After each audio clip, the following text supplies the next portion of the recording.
Today we're reacting to the most evil channel on YouTube, which is Cocomelon. Let's get straight into it. My son is almost 2 and I've been letting him watch Cocomelon, but now I had to get him speech therapy so I can get him to talk. There are hundreds and hundreds of anecdotes in which parents mention the exact same problem. The Cocomelon show is so insanely addictive, it's being compared to nicotine and causing development. I mean, saying it's like nicotine is probably a bit of a stretch, but I have seen when kids are actually around Cocomelon that they do sort of get into like a trance. I don't think that there's too much science behind it. I just think that Cocomelon knows its strategies and it obviously works. Issues amongst the kids who can't stop watching.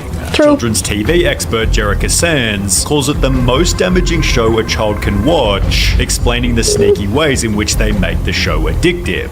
Firstly, there's the colors. Take for example the wheels on the bus. The 3 main colors, blue, green, and yellow, are all at maximum saturation. Almost all kids shows have like the most saturated colors. They barely ever have like the characters wearing like dark stuff. I mean, like just look at Dora. She's literally wearing purple, orange. They need it to be bright to keep these kids' interest. So I wouldn't say this is a really bad strategy. I feel like everyone kind of does this for kids' content. Kids' content is always so bright. Like actually hurts my eyes. They cannot be made any brighter, no matter how hard you try. Extreme saturation is normally used for alerts and notifications, as it's exciting, dynamic, and attracts attention, which is why it's also used in slot machines. Oh, so it works? Cocomelon puts these colors in perfect contrast, making them appear even more vibrant, which is different to, for example, Bluey, in which the colors instead blend together. They are so muted in Bluey, but I've seen like kids be just as obsessed with Bluey as Cocomelon. Maybe not as possessed as they are, but it seems to keep them just as entertained from my point of view because Bluey is so popular. So I guess the colors aren't like the only thing that is keeping them like this. Cocomelon's also different because it's highly repetitive.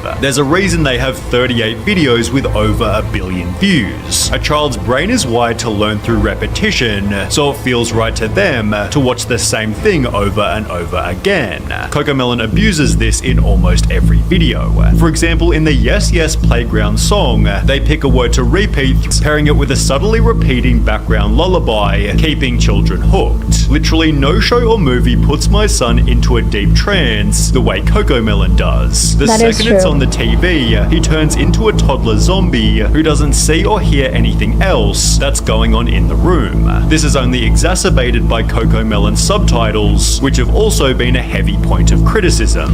The letters are not educational. I can barely read them fast enough. I mean, they're just subtitles though. I don't know if I'm just being negative and disagreeing with everything, but I think that these are normal in like big YouTubers videos. I mean, look at Mr. Beast's videos. They are so like bright and fast cut and like everything kind of similar to Cocomelon. Description. Our goal is to help make learning a fun and enjoyable experience for kids, giving you the peace of mind that your children are receiving quality educational content. Whoa. People have argued that they're teaching exactly what children shouldn't do. For example, in the No No Bedtime song, the baby refuses to brush his teeth, have a bath, put on pajamas, or get in bed. Yet a TikTok user was critical, stating, "Anytime I'd ask my son to do a simple task, he'd say no, no, no. He's sitting there watching Cocomelon, which taught him no, no, no, and just say no to me." A kid who is disciplined correctly would not be saying no, no, no to you if they know that they're gonna get some consequences. I feel like this is just a simple thing of not letting your kid watch too much Cocomelon. This is just better to not let your kids watch too much Cocomelon or not at all if you're finding them doing this stuff. On the topic of education, Jerica Sands stated, "These people don't give a shit about our children. They care about money." Honestly, that's not even their responsibility about making your kids educated. It's just like videos that they're making. They use a darker method. Cocomelon has a dedicated Distractatron room in which once a month children are brought here one at a time. A little creepy. And shown a handful of episodes to figure out exactly which parts of the shows are engaging and which are tuned out. Next to the TV playing Cocomelon, there's a second screen which plays a continuous loop of banal real-world scenes. Whenever a youngster looks away from the Moonbug show to glimpse the Distractatron, a note is jotted down.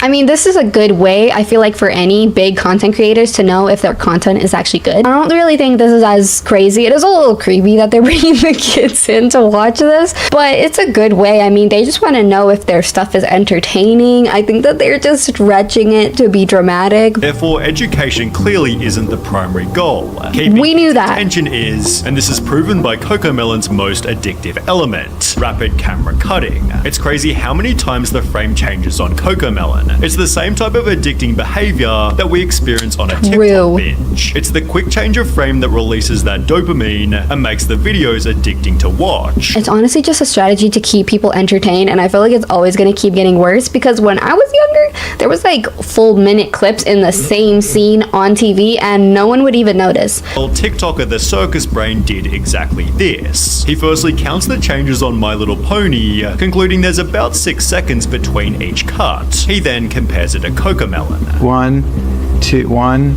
2, 3, 1, 2, 1, 2, 1. Oh my gosh. And combined with every other element, creates some terrifying statistics. Dr. Kristen Summer explained that when showing an infant normal video content, they'll focus on the screen just 11% of the time. However, when the video is instead switched to Cocomelon, their screen engagement skyrockets to a whopping 74%. That's crazy. This therefore produces stories such as this. I used to volunteer for a preschool and they had song time. A Cocomelon video came on and all of the tots stopped what they were doing, put down their cheese crackers, and remained fixated on the screen for the duration of the video. It was honestly kind of terrifying. The adults can really avoid this. It's not like the kids can just find it and watch it by themselves. You have to like purposely put this on and keep putting it on. This is so easily avoidable. Unless it's in schools, I don't know how you would avoid that. Also discovered by Sarah Mills 98, who explained when the Cocomelon addiction is so real that my 1-year-old can navigate the This is just not like the best parenting. Don't even let them get to this point. I mean, you're just like allowing him to figure it out there. I don't get it. However, nothing shows the addiction better. This is crazy though. TikTok trend. Parents will play the show's intro loudly and video their kids sprinting toward the television, where you can witness their mood change instantly. Cocomelon is so hyper-stimulating that it actually acts as a drug, and what happens when you take the drug away. Withdrawal. Experiencing symptoms of addiction and withdrawal, obviously leaving them completely dysregulated. Work. You shouldn't even let it get to that point though. This is just like not Cocomelon's responsibility. What is needed here is less screen time or maybe no screen time. I don't really think kids need tablets. I know like that's like a newer thing. Parents just give their kids tablets to keep them from throwing tantrums or like annoying them. Really, I feel like people should just spend more time with their kids or like find different methods to keep them entertained and safe instead of just throwing the iPad in their face for 10 hours. As mentioned at the start, it was the cause of a child's speaking problems, with a notable reply reading, "Same thing happened with my daughter too. She's 4 but can't speak properly.